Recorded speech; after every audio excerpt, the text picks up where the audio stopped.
Okay, welcome you guys. So how's everything going with these guys? They're going good. This is like our third or session, I think, or fourth or third. I think it's the third one. Third. So Third. everything's working out a little bit better. Yeah. Work's still stressful, but we're making do. We're making. Okay. I know in our last few sessions we talked about conflict doesn't mean that there's something wrong in a relationship. Conflict within a relationship is both normal and natural. And we also talked about how a mutual agreement often breaks down into emotional flooding. That's when all of a sudden disagreement comes, when somebody sees something a different way than the other person, but it doesn't always, it's not always a bad thing, it's just they see something different because a man and a woman, they're not the same. They might be created equal, but they're not the same in the way they think and the way they process things, especially due to your background.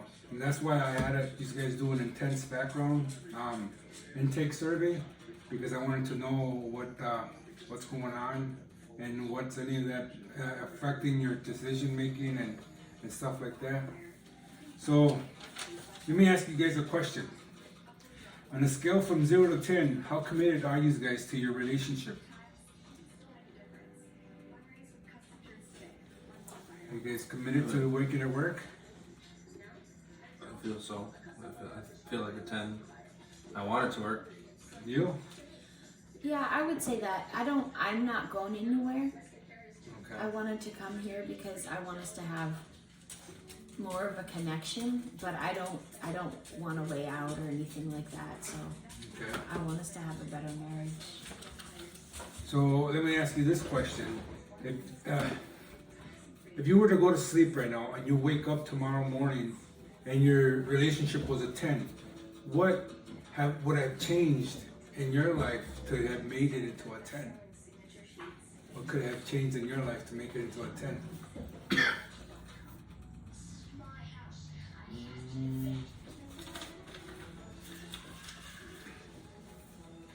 Well, for me, I would say if our relationship felt like a 10, it would mean that like I feel close to you, like not like we're just friendly and committed, but like maybe we could have fun like I do when I'm with my friends and stuff like that, where it could just feel really natural and I feel close to you. I wish I had the energy too. It sounds like fun, and work is stressful, and I love to go out and relax and let loose sometimes too. So that would go with me too. That I would like to incorporate each other more into our social lives. Maybe get like a couples membership at the gym so she can come with me before work. Yeah. If she's not so stressed out or feeling So bad from the night before. I don't know. yeah. So you're saying that you want him to be more part of your life so you can be more like a friend so you can do stuff with him? Is that what you're saying? I think so. I mean, like I have a lot of friends and I like to be active and do stuff. And, I guess I'm maybe a little bit more of a free spirit. And he's like very regimented and like I have my schedule and I don't depart from it. And so it's almost like we speak two different languages, and it's hard to know how to like meet each other. And I know that he's saying that you would love to do that and everything like that, but do you perceive it as he's being honest, and you don't see it like he's just doing it to make you happy? Or in other words, he's just doing it just to, not because he feels happy, because he wants to make you feel happy. And it causes problems because you don't think he's sincere.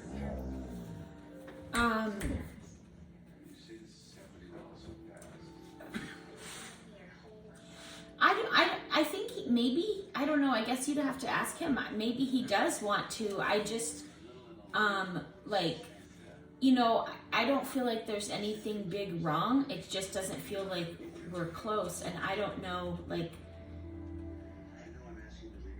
I mean, what do you think? Do you?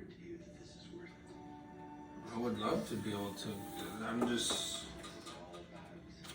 work is so stressful, and then when I get home, the kids need to be attended to and everything, and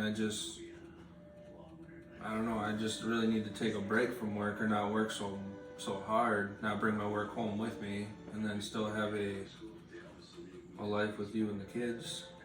Because I'm starting to feel like work is consuming me, and yeah. I don't feel like we're gonna get a divorce or anything, but I'm also just content. I'm not really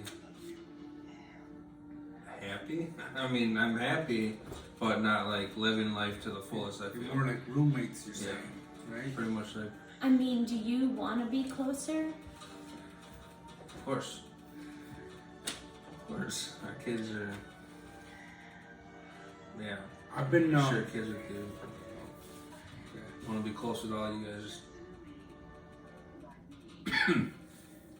Well, I've been, I think I have a model for you guys, and I think it might be beneficial to both of you. And it's called the restoration model, and it's really good. This model, it's about pain and defense. You know, just take one big circle and take two little circles. And the two little circles represent pain.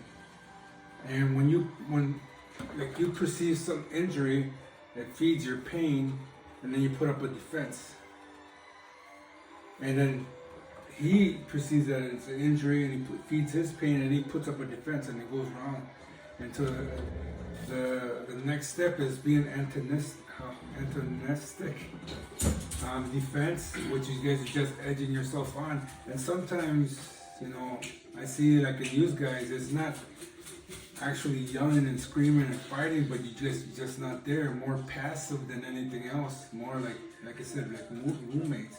But it's still, the pain is still hiding within, you know. Mm-hmm. And the way it sounds like the way you deal with it is you go to your friends, you know. And the way you deal with it, you occupied your time with a lot of things, you know. And this pain cycle is really good. Let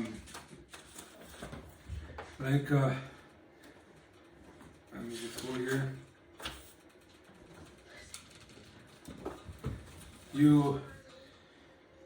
Sometimes when you perceive a pain, it triggers a lot of things inside of you. Divorce, like infidelity, swearing, cutting each other down, that does not lead to divorce. The pain of those results lead to divorce. And it's also the same as in passive. You know what I mean? There's also pain in there. And it's so subtle, and I know you guys are not thinking about divorce yet, but there's something wrong, and you guys know it. Even though there's guys that don't fight a lot. And it's because it's triggering your pain cycle, and you guys deal with it in a different way, and it shows up. I would actually like to fight. Yeah, right. So Almost, leaving it you know. build up inside of us, and then I don't want it to blow up one day, and it just gets so bad that we say stuff that we regret and can't take back. So yeah, let's fight. Yeah. Let's get sock and boppers or something, and Yeah. I mean, it's not like I like fighting, but we're just polite. You know what I mean? And it's like, sometimes I think maybe the test of a relationship is if you can handle like an argument or conflict and still, you know, be stronger on the other side of it. Yeah. But you guys, you know, what I see is these guys are still in that cycle. It's just not actually fighting, you're more passive. And actually fighting, I don't know if they'll make it better or not for you guys. But the thing is that it's like a fire. Okay, you have a fire, but the fire, if you're in it long enough, yeah, it's gonna kill you. But what's gonna kill you before the fire even hits you is the smoke in the fire. Okay, that's what's gonna kill you. It's the smoke. It's not the fire. It's the smoke. The little subtle things that you can't even know that it's gonna kill you. That would kill you. It will kill your relationship. And coming to a counselor's office to get direction and help, it's not necessarily putting out the fire. It's like getting a bucket of water in a big gigantic building, throwing a bucket of water on the building. There's more to it than that to help, fight the fire, so you won't suffocate in with the smoke. You need the respirator and everything. You need a big hose to water it down and burn out the fire. Just little buckets are just superficial. They won't do anything. So it's more of learning how to fight and how to deal with how you feel each other, towards each other. I mean, I'm not saying we have to fight, but I think, I don't want to be afraid to disagree with you or just, keep you happy, because it's easy for me to just try to, keep you happy or keep the peace, so that, because I don't know if we could fight or how we would fight, and it just seems like both of us are kind of content to leave things as they are. I mean, maybe not because we're here, but it's easy to just avoid the things that feel like they would be difficult to talk about. But, at the same time, I don't want us to just keep going on this way where, I would love it if we could have times that we really enjoy or we feel really close, to feel like we really know each other.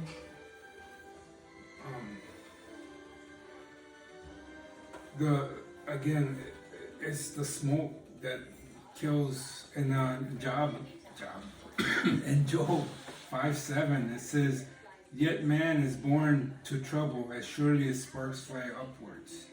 Any couple that fails to manage their pain will eventually end up in divorce.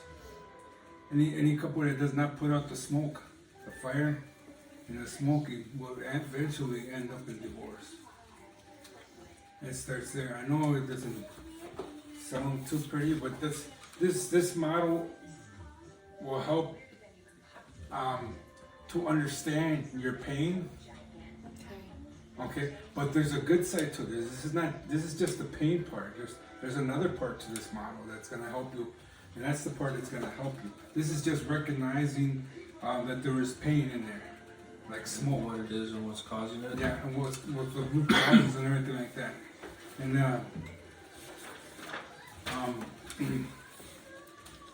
pain is an experience of an adverse stimuli, both physical, is throbbing sensation that is felt when when you kick a nightstand and you stump your toe, and it's also psychological.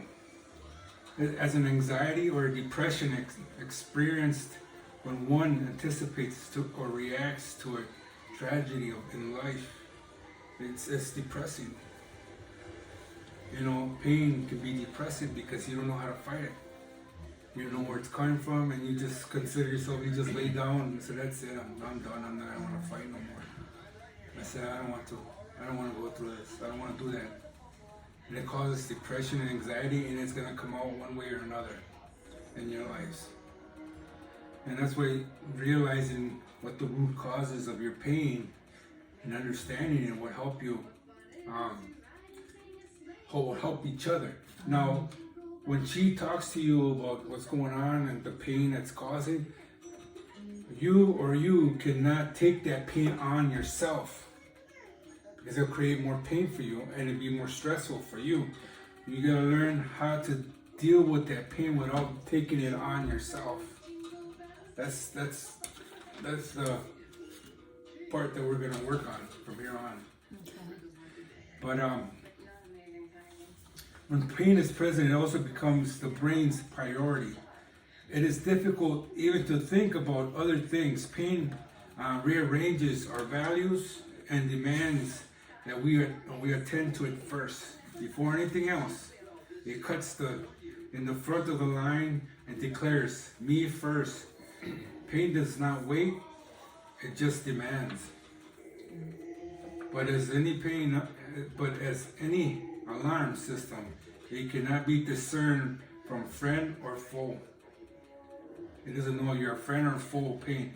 Real danger or real threat from the incident or is it just an innocent thing? When pain is there, you cannot know if it's a friend or a foe because it's just feeding your cycle. Again, feelings are just feelings. Feelings are stupid. They can't make decisions for you. You know, you can't let them make decisions for you because it'd be chaos. Okay, now I'm gonna get to the part back here. Let me get to the.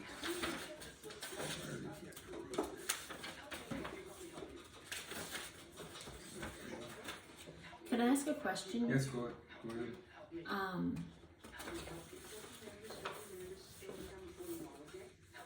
I mean, sometimes, like, I almost feel like we try to avoid causing pain or, you know, doing things that we know might bother each other.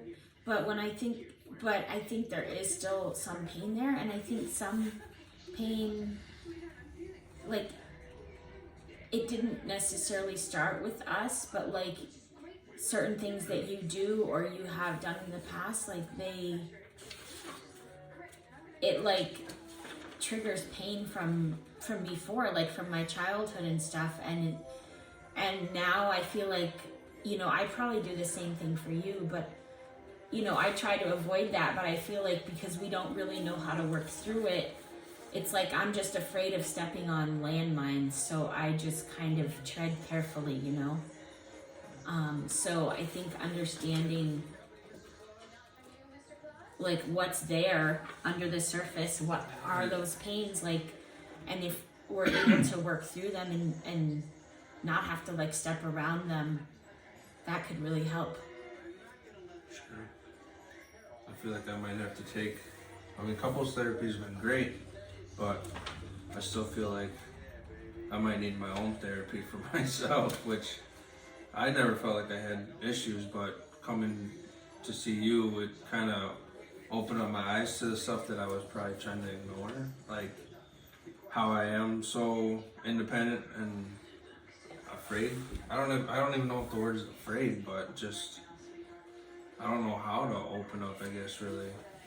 So I think independent counseling too would probably be a good way to work on that.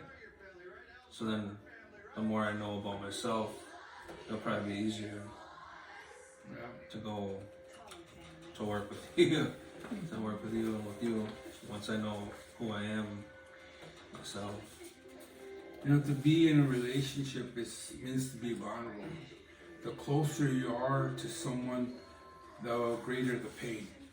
Someone said that. I don't know who said that, but somebody said that. Yeah, I read it in one of the books. And it's true in a lot of ways.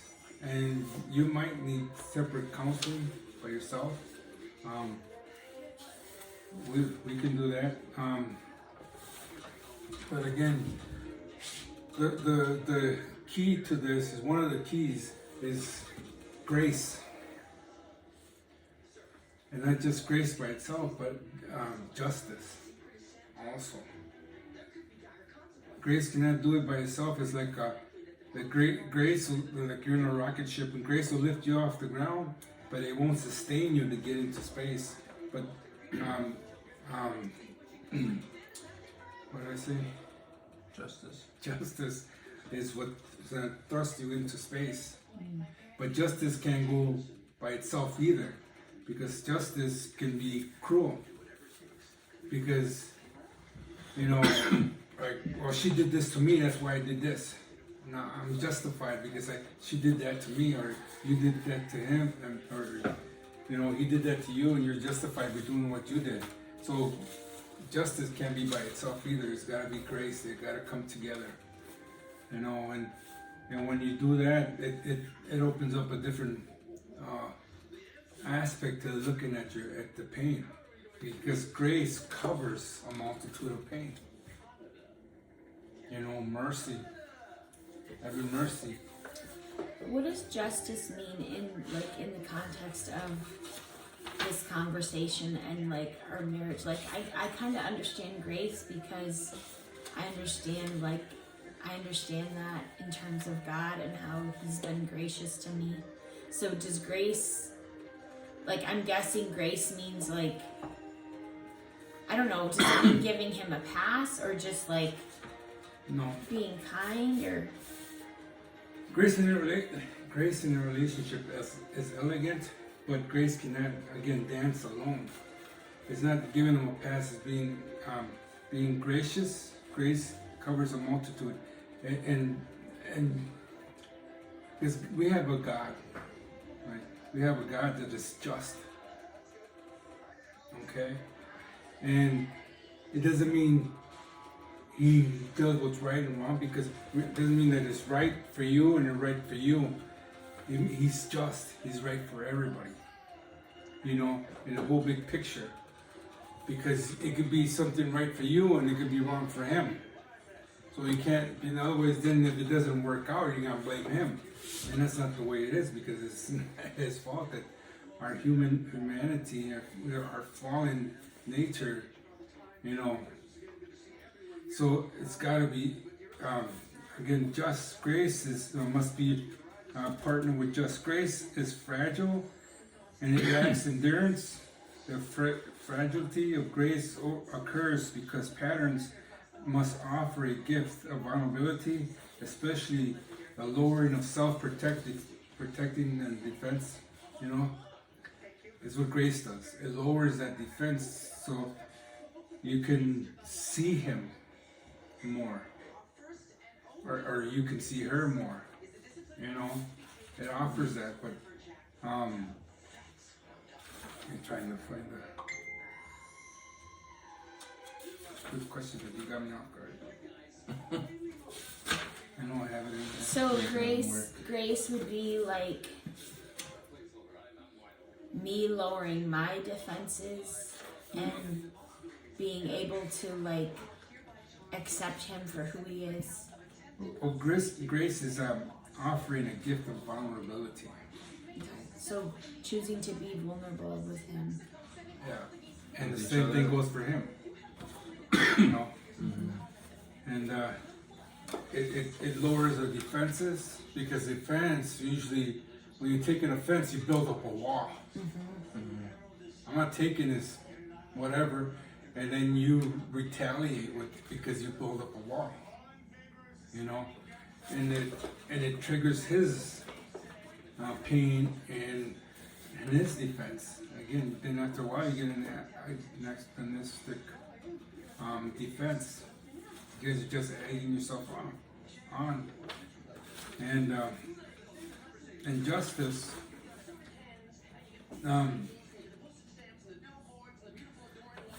the account between partners must balance overall for the relationship to be sustained. If one side is more frequently giving, or one side is more frequently taking, an attitude of destructive entitlement will be present. So you both gotta have grace, because if you don't have grace, it's gonna be entitlement. I'm gonna take, and she's gonna give, and it's gonna wear her out, and then she's gonna put defenses up and protect herself. So, but the same thing goes for him. I feel that kind of happened. I guess. Yeah, just like a child. A child. I mean, you don't have to teach a child to say it is not fair, right? Because he knows what's fair and what's not. the key to developing skills that comes after childhood is the ability to delay gratification, that is to allow for justice decisions to be applied to others, knowing that yours come subsequently.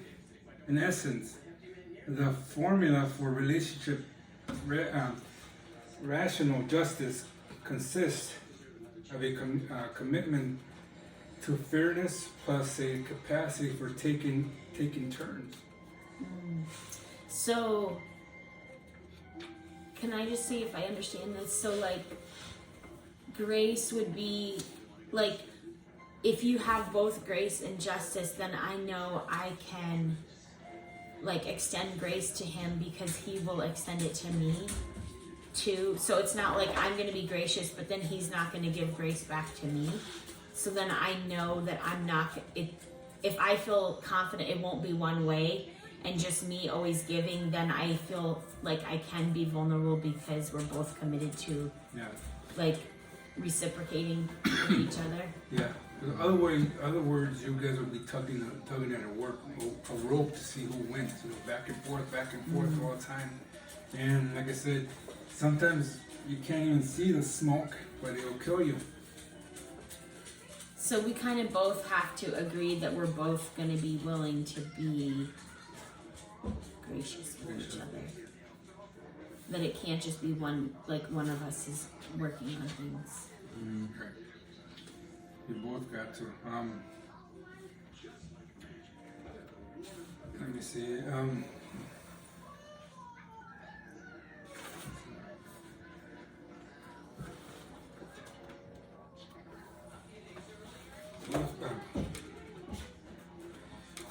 Both of you have a responsibility for action, but the restorative path for each spouse will not be the same. We are indeed all sinners, but the consequences for individual sin in the process of restoration becomes of our sins will vary according to severity.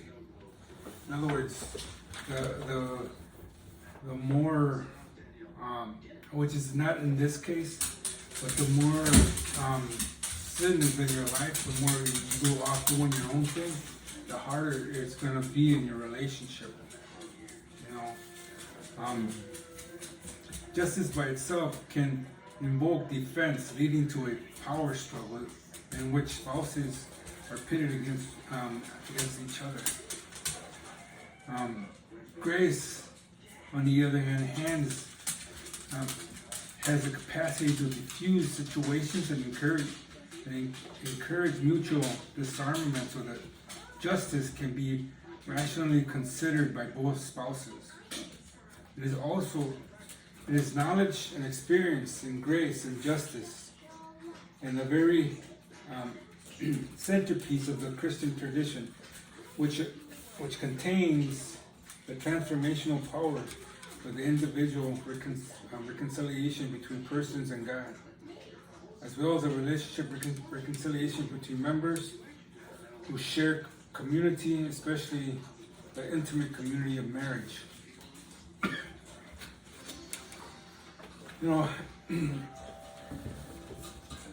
Grace and trust go along, and then there's empathy and trust. Grace and justice go hand in hand, but then there's empathy and trust.